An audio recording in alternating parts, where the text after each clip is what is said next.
Service in Mobile has issued a special marine warning for waters from Okaloosa, Walton County line to Pensacola, Florida from 20 to 60 nautical miles, waters from Pensacola, Florida to Pascagoula, Mississippi from 20 to 60 miles, until 1:30 a.m. Central Daylight Time.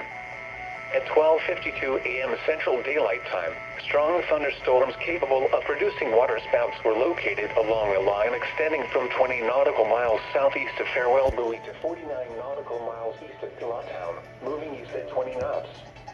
Hazard, waterspouts and wind gusts to 40 knots. Source, radar. Impact, waterspouts can easily overturn boats and create locally hazardous seas. Small craft could be damaged in briefly higher winds and suddenly higher waves. Strong thunderstorms will remain over mainly open waters. Repeating, a special marine warning has been issued until 1:30 a.m. Central Daylight Time for the following marine locations: waters from Pensacola, Florida to Pascagoula, Mississippi extending from 20 nautical miles to 60 nautical miles, and waters from Okaloosa, Walton County line to Pensacola, Florida from 20 to 60 nautical miles.